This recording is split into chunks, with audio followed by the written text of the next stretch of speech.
A very good evening to you all, my Igbo brothers and sisters. Wherever you are, I salute you as I wish to drop this message in English language. I already had the Igbo version, but some persons are craving that. Some of us that are Igbos that don't hear the Igbo language are craving that they would have loved if it's mixed with English language so that they can be able to comprehend. My people in Ezumezu Umibo Facebook group, you know the way we do it, we normally do a live broadcast where we discuss about some things that pertains to Igbo people and the way we face the challenges therein. Just like we preach about our people living our language, the Igbo language, and embracing the English language as if that is the way for them to make it in life, which definitely is not.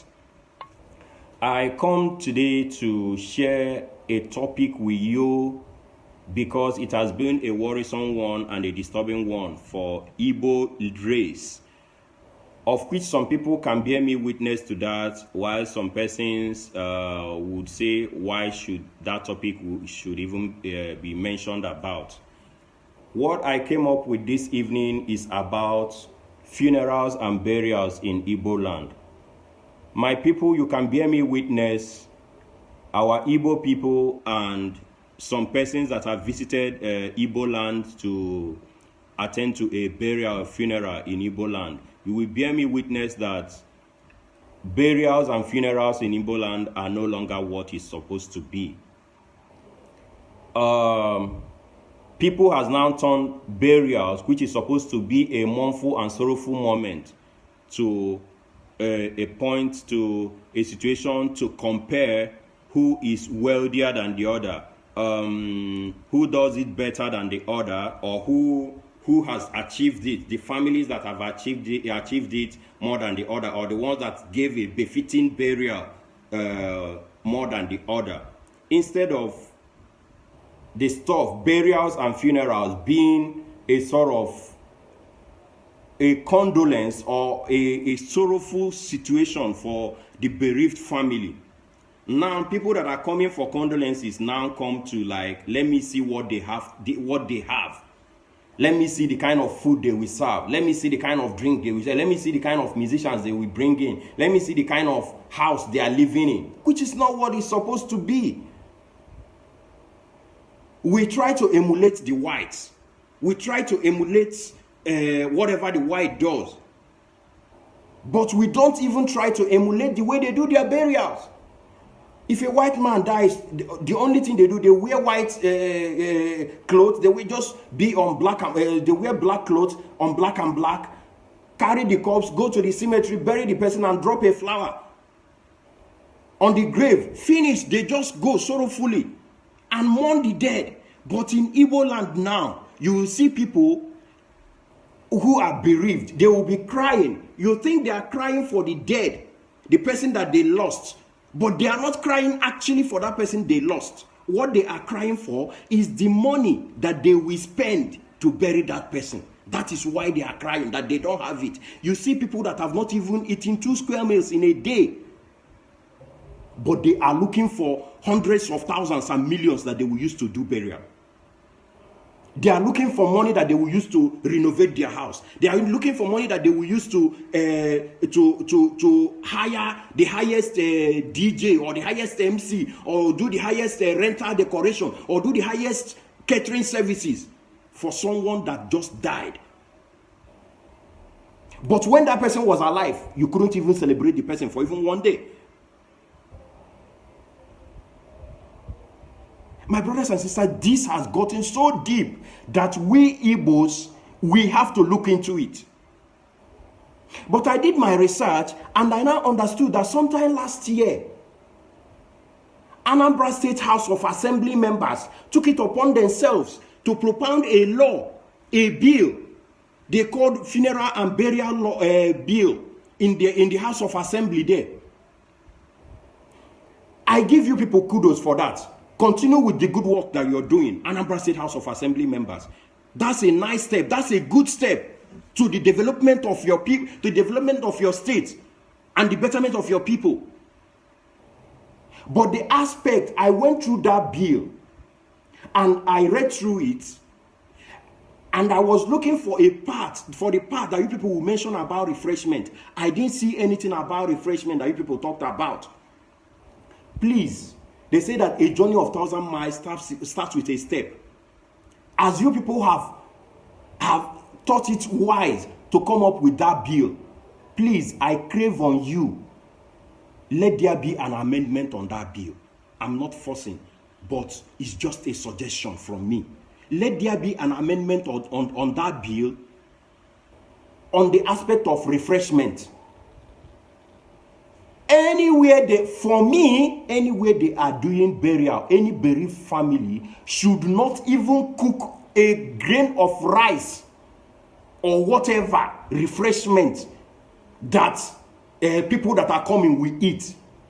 No more food, no more refreshment whatsoever. In igboland, if you're having a visitor, the essential thing you need to welcome a visitor is kola nut.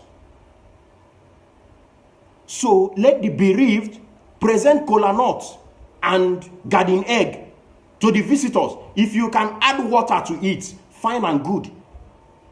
If you're coming from a far distance and you know that you will get hungry as a result of you coming for that burial, cook your own food, carry it, put it inside the vehicle and come.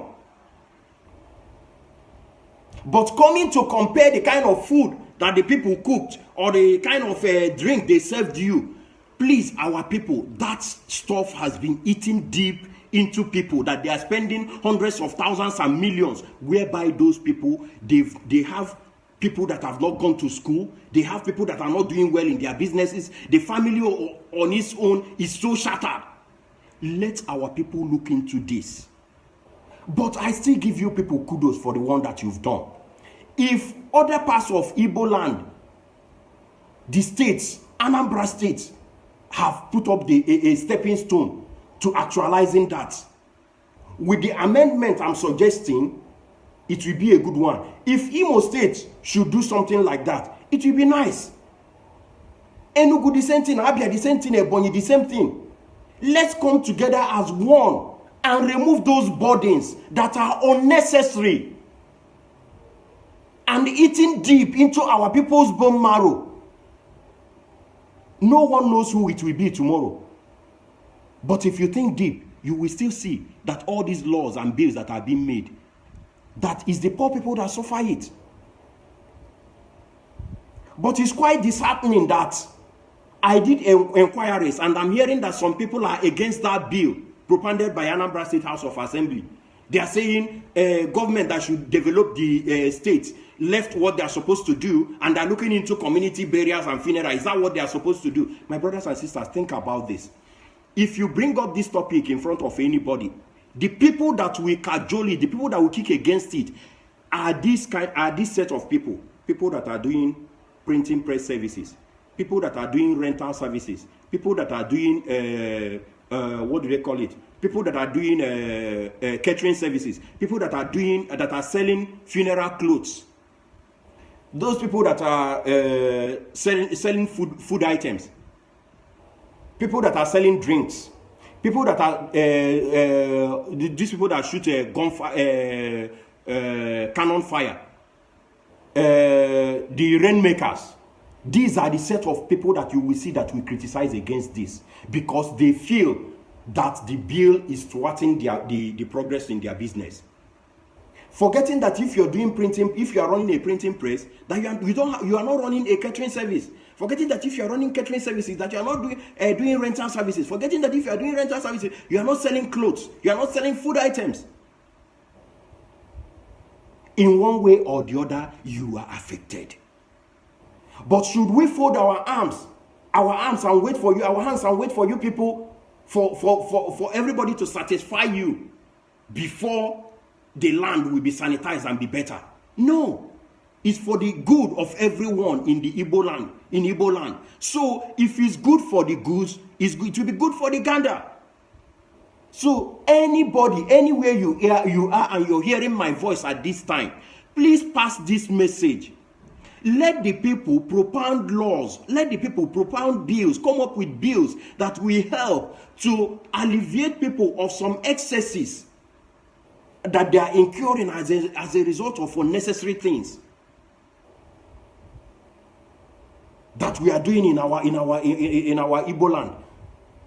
Please, please, and please, I have the Igbo version of this message, but I want to put it in English so that if you are an Igbo person and you are not hearing Igbo language, you will not say that you didn't hear. So that if you hear, you disseminate the information as well. Let's work on this. There are still so many other things that are still crippling the growth of Igbo land that will still be talked about. But I just picked up this topic to talk about it today. Tomorrow I will still come up with another topic. In as much as we are doing this and we know the strength and the power of social media, let's fight on this, we Igbos. Let's fight on this. Let's spread the news on the social media so that any ear that hears it will now hear our cry. Because if we are just saying it on in our closets, it will not go anywhere. You say it to yourself and it remains with you. Spread the news. Let everybody hear the news. And let's restrict the excesses that we are incurring as a result of burial in Igbo land. It's so painful to me, and I know so many people are suffering this. Some of us don't know.